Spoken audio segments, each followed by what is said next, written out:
What's up, everyone? Rambo Ray here, coming to you today with a brand new YouTube series. The name, as you can see on the screen, is going to be called The Game Within the Game. I'm excited to bring this one to you guys. It's been in the works for a minute, but we're finally getting started today with some, it's going to be a map overview today, but this series is going to be encompassing, everything. Anything you can think about competitive Call of Duty is going to be kind of talked about. Progressions, routes. Like I said, today we're talking about map overviews.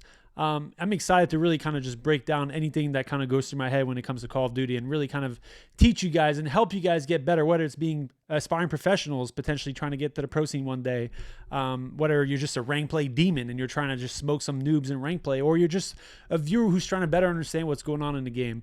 I'm super excited.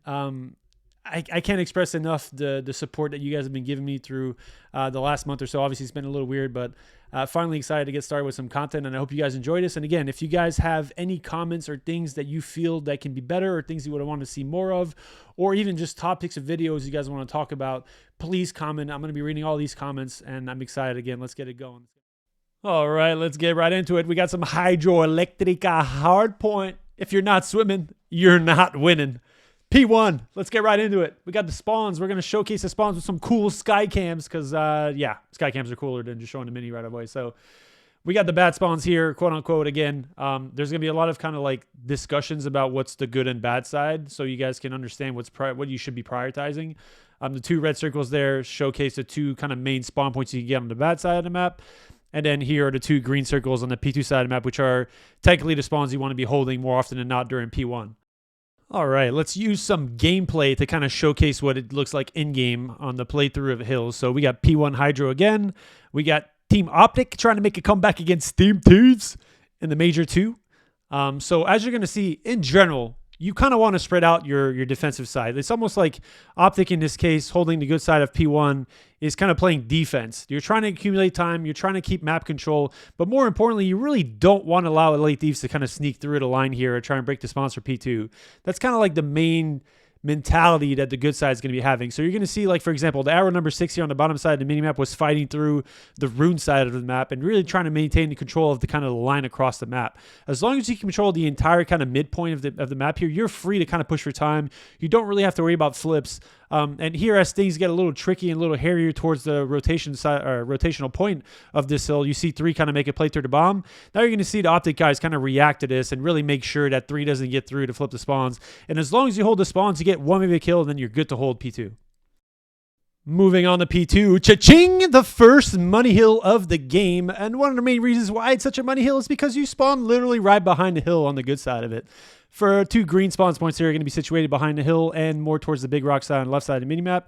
And then the quote-unquote bad spawns will be situated on P3 and from P5, but also with an orange circle, the first appearance of an orange circle that we're going to see here in the video, an alternate spawn that potentially happens whenever teams are blocking too many spawns.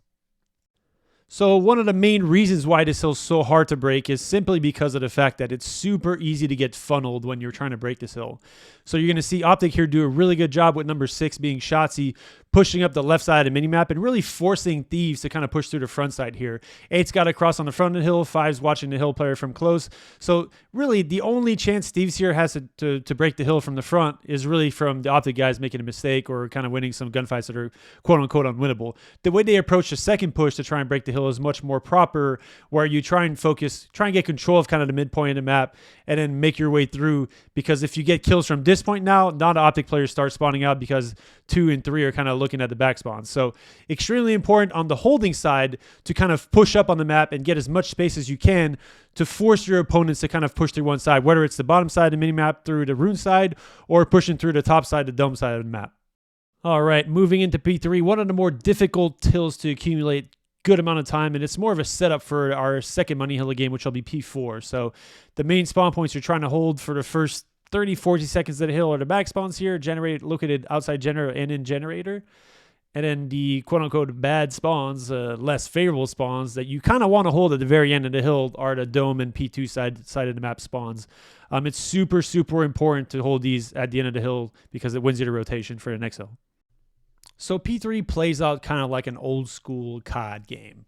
very much having an anchor in the back is going to be crucial to holding good setups at the original point of the hill when you win a rotation.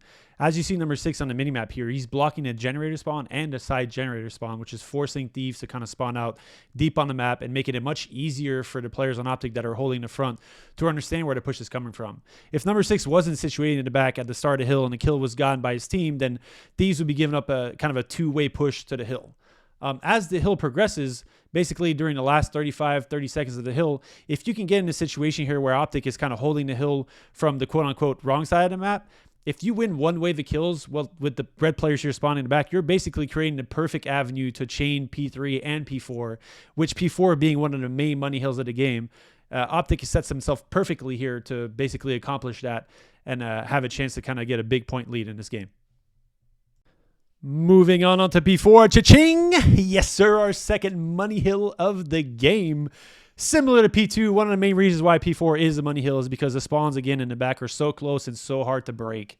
If you can out-rotate your team from P2 to P4, you're setting yourself up for success on this map and are going to have a good chance to kind of accumulate some of the time that's going to be very hard to make up for the opposing team.